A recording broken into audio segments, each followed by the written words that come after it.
Bonjour à tous. Cette vidéo a pour objectif de vous présenter le RSEM 2022, réécrit au format Ingénierie des exigences.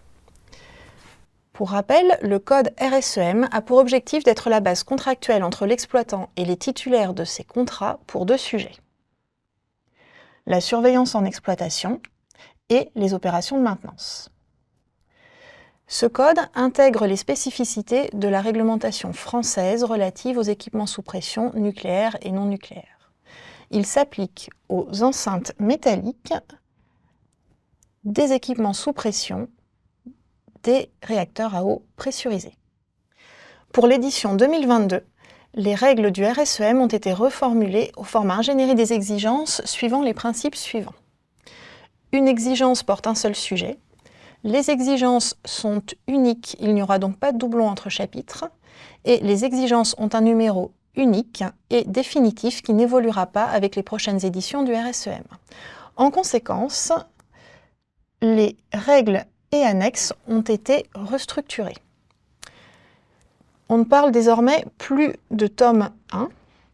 On utilise le vocabulaire règles qui existait déjà et ces règles sont reformulées au format Ingénierie des exigences, ce qui amène à une refonte complète de ce qu'on appelait avant les volumes A, B, C et D. On n'utilise plus non plus le terme de volume. Les règles générales sont identifiées par le A et les règles particulières applicables en fonction du niveau de l'équipement sont identifiées par les B, C ou D. Pour A, B, C et D, la structure est toujours la même avec les chapitres identifiés ici. Le chapitre 1000 donne les généralités. Le chapitre 2000, les règles applicables pour la propreté. Le chapitre 3000 donne les principes pour les inspections périodiques et requalifications périodiques.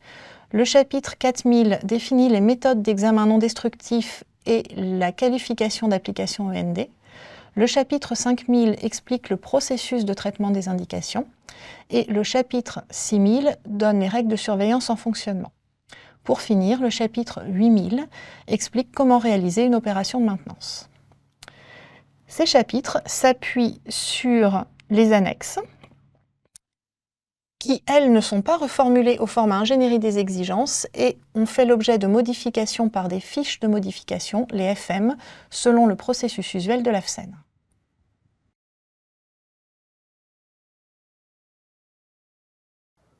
Comment sont identifiées les exigences dans les règles de l'édition 2022? Les exigences sont identifiées par le préfixe REC, for Requirements, avec ce format. Ensuite, les recommandations sont identifiées avec le préfixe SUG, for Suggestions, et les règles spécifiques à la réglementation française pour les équipements sous pression nucléaire ou non nucléaire sont identifiées par un .fr en fin de numérotation. Chaque exigence dispose d'un numéro unique qui correspond au numéro de chapitre. Les règles générales sont repérables par le RSA, RS pour RSEM et A pour règle générale. Les règles particulières sont donc identifiables par RSB, RSC ou RSD. Toutes les règles générales sont applicables à l'ensemble des équipements soumis au RSEM. Pour les équipements CPP, CSP, ces règles générales sont complétées par les règles particulières B. Pour les équipements sous pression nucléaire de niveau N2 ou N3, les règles générales sont complétées par les règles particulières C, et pour les ESP, elles sont complétées par les règles particulières D. Avec le RSEM édition 2022, l'utilisateur doit lire l'ensemble des règles générales et particulières pour identifier les exigences et recommandations qui s'appliquent à son équipement et à son opération. Dans cette nouvelle version du RSEM, les règles particulières sont à la suite des règles générales dans chaque chapitre ou chaque paragraphe. En plus de l'identification des exigences et des recommandations, on trouve dans l'édition 2022 l'identification des définitions. Les définitions communes au RSEM et à ses publications techniques sont désormais dans une pétane, publication technique de l'AFSEN, sous le numéro AFSEN RS 20001. Et maintenant, un exemple de cette reformulation.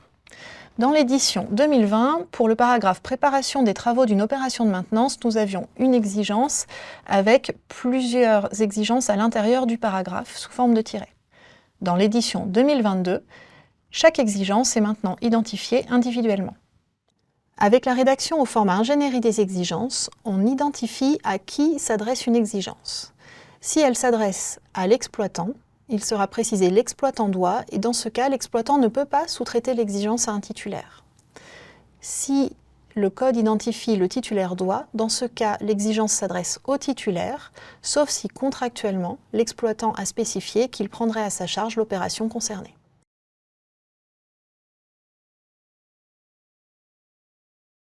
Nous allons désormais détailler les règles communes, c'est-à-dire les règles applicables aussi bien aux opérations de surveillance qu'aux opérations de maintenance.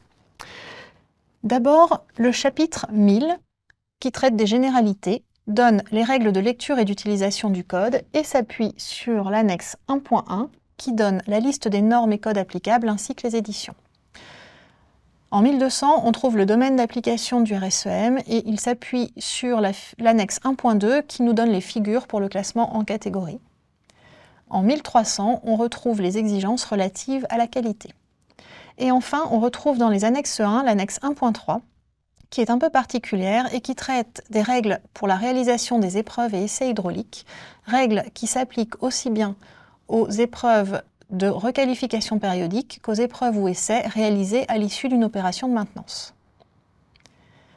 En 2000, chapitre relatif à la propreté, on trouve d'abord les exigences relatives à la limitation des espèces polluantes, puis les règles pour la mise en propreté et le contrôle de la propreté, qui s'appuient sur l'annexe 2.1, et enfin, en 2300, les règles de conservation à l'arrêt des équipements.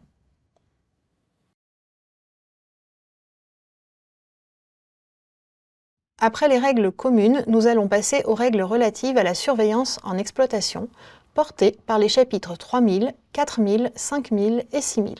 Pour commencer, le chapitre 3000 relatif aux inspections et requalifications périodiques.